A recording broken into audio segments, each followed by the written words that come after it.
If you've ever tried planting in hard clay, you know how frustrating it can be. The soil clumps into heavy chunks when wet, cracks like cement when dry, and just refuses to let roots breathe or spread. A lot of gardeners just give up and start hauling in bags of topsoil or compost, thinking clay is hopeless.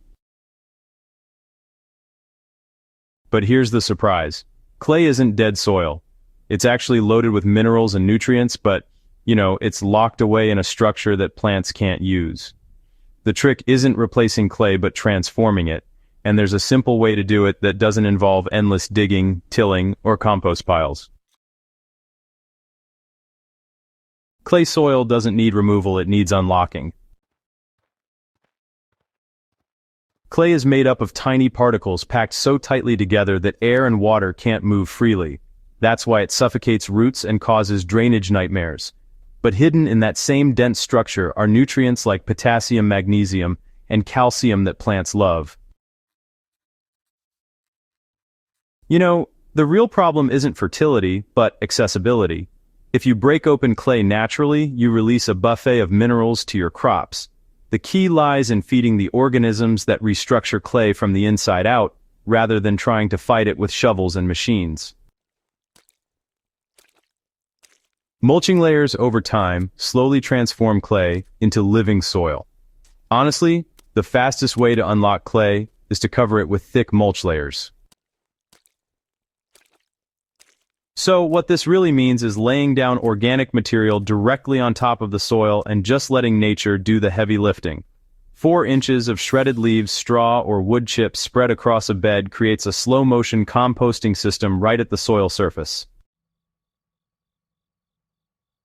As worms drag bits of mulch downward and fungi spread through the clay, channels begin to form. Over the course of months, what was once sticky and lifeless starts breaking into aggregates, giving you that crumbly, dark loam every gardener dreams of. For a practical example, take a 4x8 clay bed.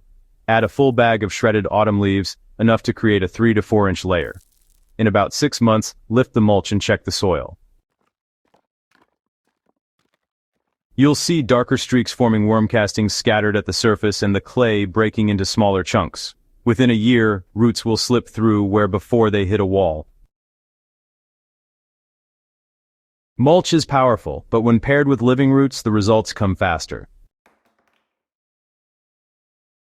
Plants like clover, daikon, radish, or even alfalfa act as natural drills. Daikon roots can push 2 feet into tough soil, cracking it open as they grow. When they die back, they leave hollow tunnels lined with organic matter, perfect for water infiltration and root expansion.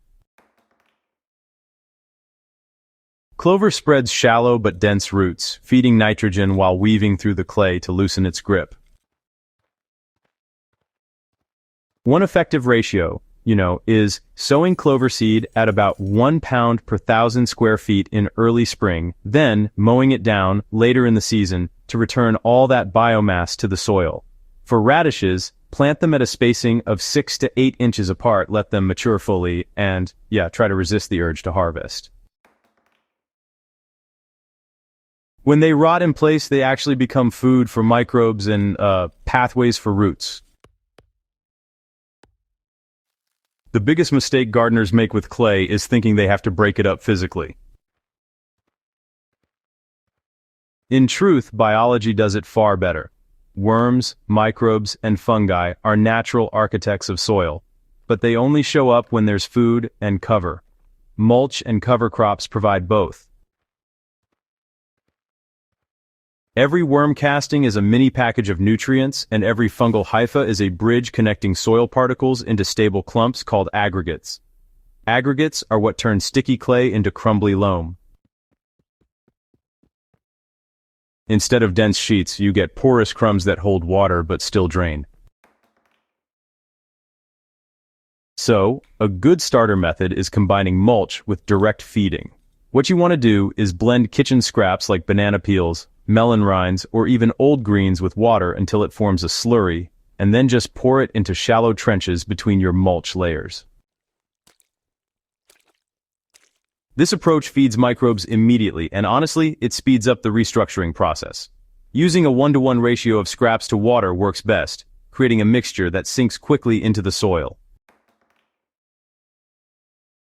Now, a lot of gardeners try to fix clay with sand, gravel, or constant tilling, but these quick fixes usually make things worse. Sand combined with clay can actually turn into a hardpan that's even worse than what you started with, while tilling just destroys the soil structure that biology is trying so hard to build. The lazy, layered biological approach might seem slower at first, but honestly, it's actually the fastest route to real, long-term results. After just one growing season of mulching and cover cropping, you'll start to notice some solid improvements. After 2 seasons, the transformation is honestly dramatic. The soil that once bent your shovel will, well, just crumble at the touch. Here's the surprising truth. Once clay is unlocked, it often outperforms sandy or loamy soils. Because clay holds on to nutrients so tightly, once it has structure, it feeds plants steadily without leaching. Where sandy soils dry out and starve crops, improved clay keeps roots supplied with both water and minerals.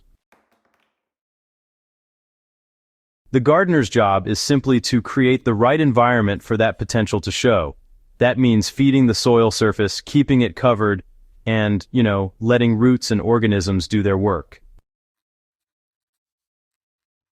If your garden is stuck with heavy clay, don't despair. Don't waste years fighting it with shovels or money hauling in compost and topsoil. Instead, start layering mulch, sowing cover crops, and feeding soil biology right where it stands. Clay doesn't need replacing, it needs reviving. When you stop fighting and start feeding, clay soil doesn't just improve, it actually becomes the richest foundation your plants could hope for. If you found this guide helpful and want more soil-first strategies that save time and effort, make sure you subscribe to Hydro Haven and share this video with other gardeners who are struggling with stubborn ground. Together, we'll turn even the toughest soil into thriving, living earth.